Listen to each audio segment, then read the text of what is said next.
On today's show, we're going to do a deep dive into South Carolina's Aliyah Boston in episode 1 of our 2023 WNBA Draft Prospect Profile series. If you're listening to this on Apple or Spotify, I highly recommend flipping this over to YouTube to see video footage and graphics that come with our detailed analysis of her game. Lotte women's basketball starts now. Ogunbowale for the win. Good! You are Locked On Women's Basketball, your daily podcast on women's basketball.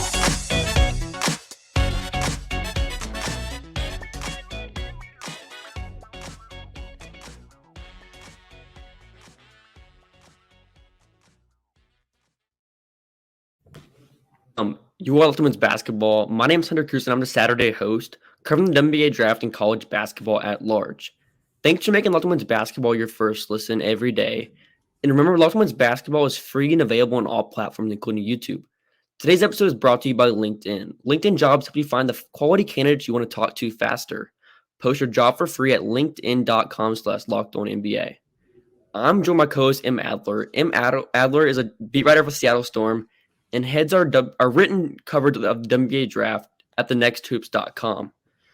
So I'm pretty sure almost everybody's familiar with Aliyah Boston, but 6'5" post player, 6'9.5" wingspan, one-time national champion. For listeners who are not super familiar with the wingspans, generally in women's basketball, a player's wingspan is on average like 1.5 inches larger than their height. This is a difference of 4.5 inches.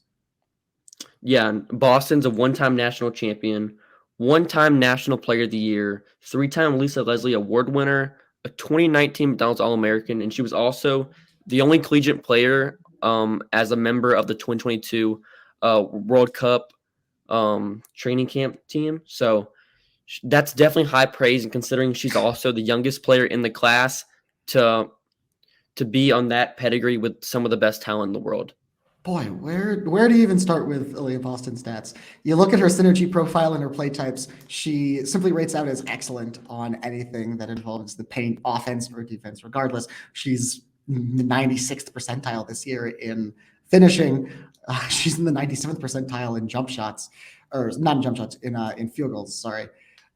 She has led or been super, super close to leading the country per her hoop stats in rebounding rate for most of her time here. She opened her career with a points, rebounds, blocks, triple-double, and since then has pretty much just had a lock on being the best center in the country. Like you said, one National Player of the Year, a very contentious loss the year before in which she came, I think, basically second in National Player of the Year voting. You know, she has been the best player on the best team over the past 3 years. Well, I guess at this point, 3.5 years across collegiate basketball. And you just look up and down her stats pages and everything's green except, maybe like 3-point percentage and like steal rate. It's just green, 93rd, 94th, 95th, 100th percentile in everything. And yeah, if we're looking more on the traditional sense, she's playing like 24, 25 minutes per game just because South Carolina is so dominant and wins by large margins. But per 40 and they minutes, have a deep bench of highly ranked prospects to get minutes for. Yeah, and she's averaging 20.9 points per 40 minutes. Also, 16 rebounds per game in that sense, 3.2 blocks, 2.7 assists. She doesn't take many threes. Her attempts have gone down this season as well, but if we want to talk about her offense, the main thing with her is just how efficient and effective she is near the rim, whether that's like sealing defenders in the post-ups, face-ups. And one thing you did note in your preseason draft board article thing is how she understands when to take advantage of a mismatch and just understands where her defenders are. And just I think it's a lot to say about how South Carolina and their coaching staff just kind of like builds these principles into their players where they understand matchups, but also I just think it brings so much value to a team like South Carolina with just how much rim gravity she has and how many times she consistently draws 2 to 3 defenders at the rim. And they don't have the greatest like 3-point spacing, but their interior spacing their interior spacing and how they can draw defenders in and kind of open up a Zia Cook wing 3-point shots is very big for her specifically. Yeah. Yeah. I mean, when you talk about the interior spacing, just on that note, like South Carolina has a talent it has, and Dawn Staley gets the respect that she does as a recruiter. But it's really important to note that when it comes down to it, when the big games come down to crunch time, even if they do for South Carolina, she is one of the best in-game coaches in the country. It's absurd. And that extends to Aliyah Boston, like you're saying, like the ability to recognize mismatches. This is something that you and I, and frankly, a lot of people have, in the scouting community have taken issue with a prospect here, a prospect there. It's annoying, really, when you see a player who's got a clear mismatch and they don't know how to exploit it, or if someone's a point guard and there is a mismatch somewhere on the court for their team and they don't actively seek it out. This is, something on the guard side we can contrast, like Grace Berger against Ohio State. Every time she was able to get a smaller guard on her, she would get them to the baseline, she'd post them up and just finish the rim because she's incredibly strong for someone who is an actual point guard. Compare that to Haley Jones, who, a lot of the reason Stanford lost to UConn in last year's Final Four was because one thing Haley Jones does is when she has a player on her who's 5'9", 5'10", and doesn't have the strength of a front court player, she's not posting them up. She's not trying to take them to the rim. Contrast that with Aliyah Boston, and it's unbelievable. Aliyah Boston will take anyone on her who either doesn't have the athleticism in the post to keep up with her or the strength to bang it down low with her, and she will absolutely go up and finish or get around them however she can. The footwork you talked about is how, at her strength and size, she can still get around players who maybe are as strong but not as nimble.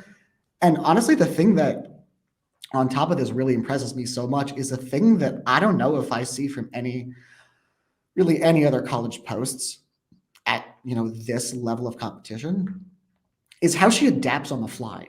Obviously this was in my draft board, like you mentioned, one of those things, but it's just so impressive watching her. If she gets a slow start to the game, first 5, 6, 7 minutes, you can see her figuring out what the defense is doing and how they're stifling her, and she'll adapt on the fly. Her post moves, her approaches, where she gets the ball, where she's finishing, it changes on the fly, and it's one of the most impressive things you'll see out of any prospect ever. Yeah, she's just such an elite processor on the court. She has a 12.1% turnover rate, which is extremely low. It's absurdly low for a center. Yeah, and she posting up as much as she does. And she makes so many quick decisions. I think her passing is like positionally, it's pretty much what you want from a center.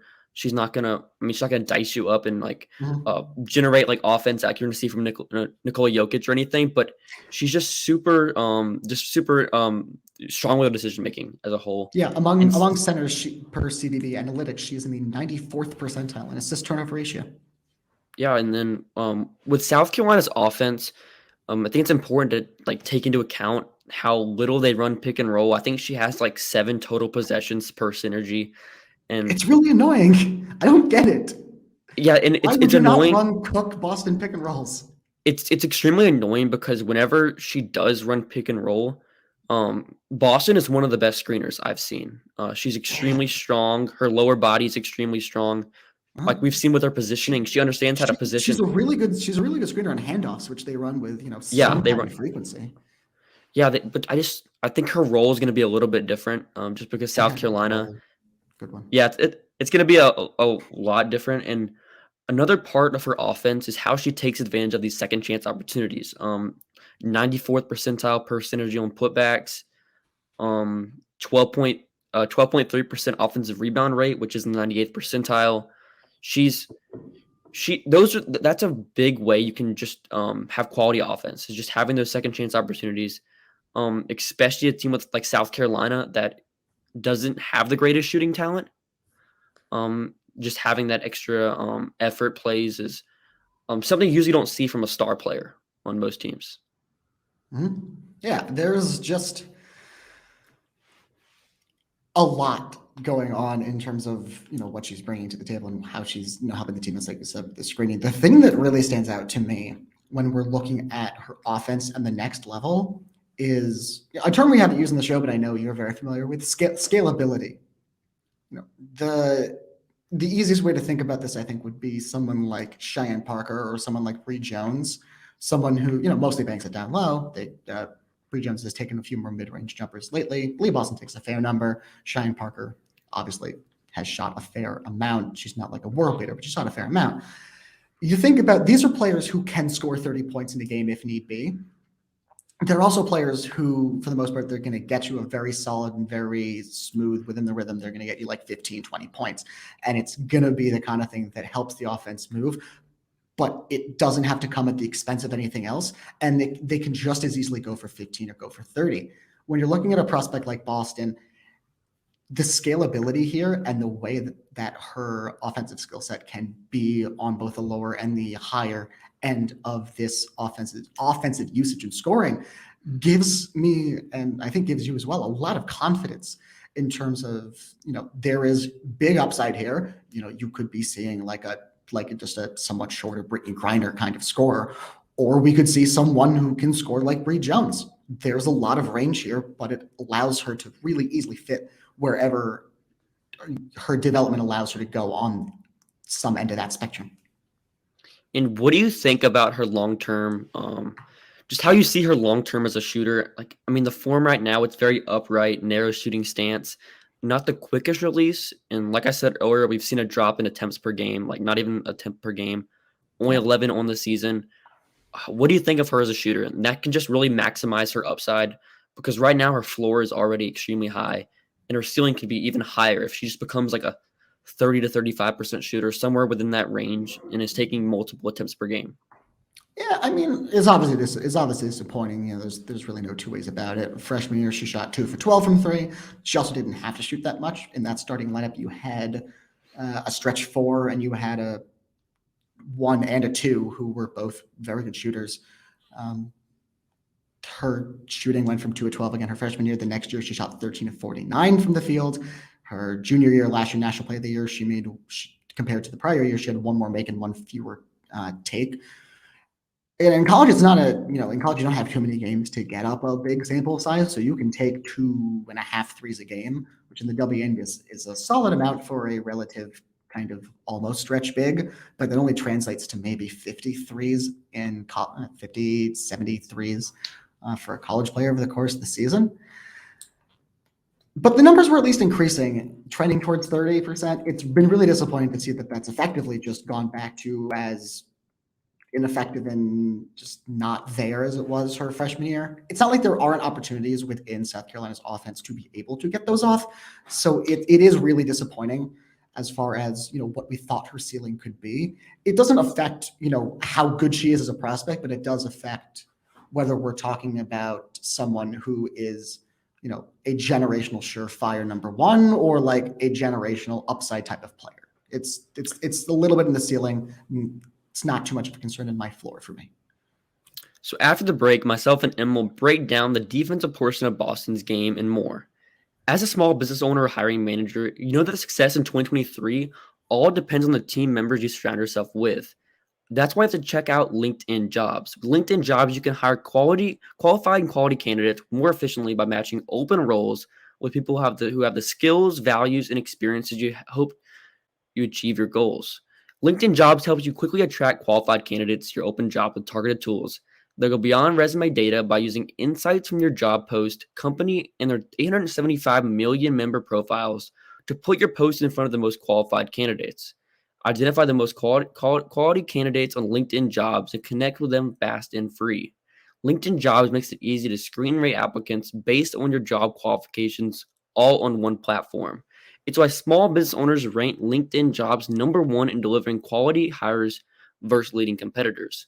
LinkedIn Jobs helps you find the quality candidates you want to talk to faster. Post your job for free at linkedin.com/lockedonnba. That's linkedin.com/lockedonnba. To post your job for free, terms and conditions apply. And we're back. I'm your host, Hunter Cruse. I'm joined by my co-host, Em Adler. Em, I'll send this to you to get the elevator pitch on Boston as a franchise-changing defensive prospect. Yeah, so it's not hard to do that, frankly. We're talking about someone who's effectively in the 99th percentile in block rate over her career at South Carolina, someone who at the same time has been, among centers sort of in like the 70th, 80th percentile steal rate up until this year.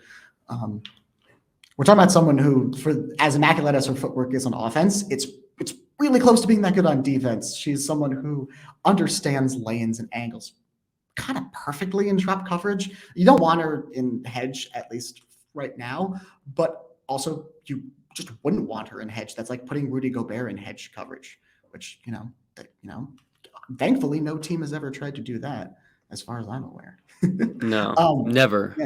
Yeah. Never. The thing is too, like we talked about her offense and how much basically the whole offense revolves around like, let's get the ball to her. And if we can't, or if the defense collapses, then other things happen. That's a pretty high usage and a lot. And even the usage rate doesn't show her on offense, the amount of time she's posting up, but not getting the ball, but just making the defense collapse that way. Even with all that, her motor is still ridiculous on defense. She is everywhere. She's constantly moving.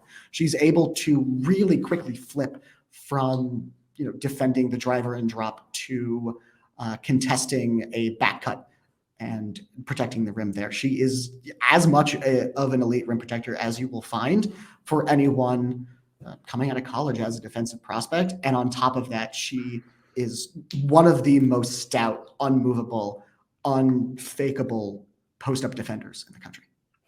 I think what we talk about with some interior prospects is like their main skill is just being super athletic. And I think Boston kind of differs from that because she just wins with her smarts. Like you said, with her block rate, she's not like the most jumpiest or most athletic prospect. Like she knows how to defend with verticality. She knows how to position her body to defend at the rim or as like a weak side rim protector, just helping over with that instincts. I mean, she's a prospect you just want to build your team around on the defensive end. And I think if we're speaking more towards like fits, I think she was a really good fit next to Nalissa Smith, who's more rangy and can do that more, that kind of stuff.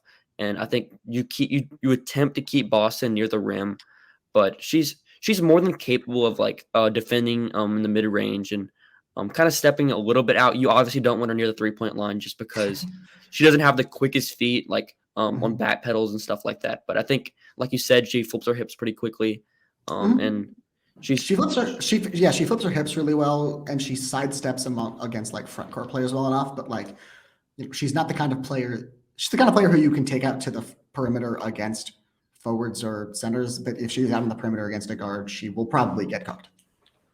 She won't get cooked as badly as some centers, but it's not going to end well. So do you think she has like the upside to be like an all WNBA caliber defender? Is that like her defensive ceiling, you think?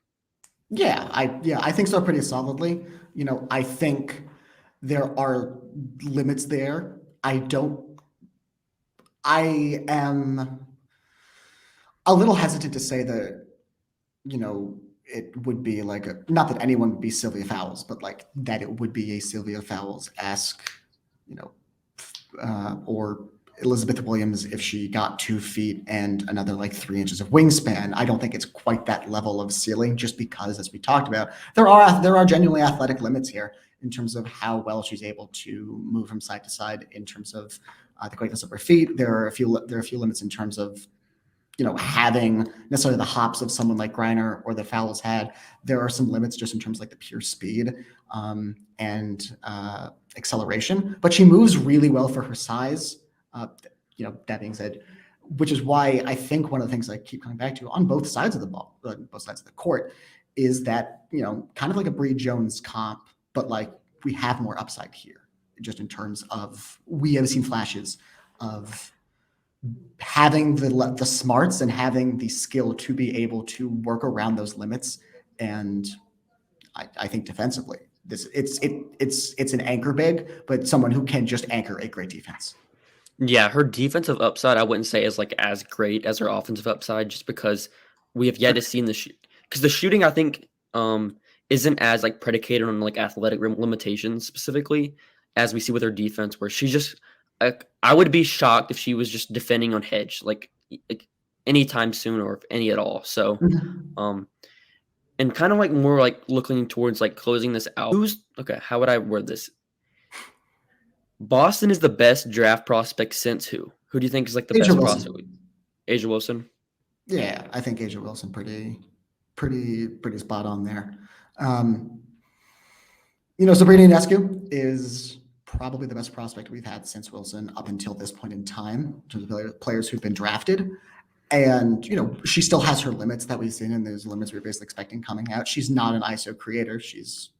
We'll be shocked if she's ever, a valuable defender in some way, shape, or form. Aliyah Boston is someone who her positional archetype, not a center, but like the role she fills within being a center, has its limits.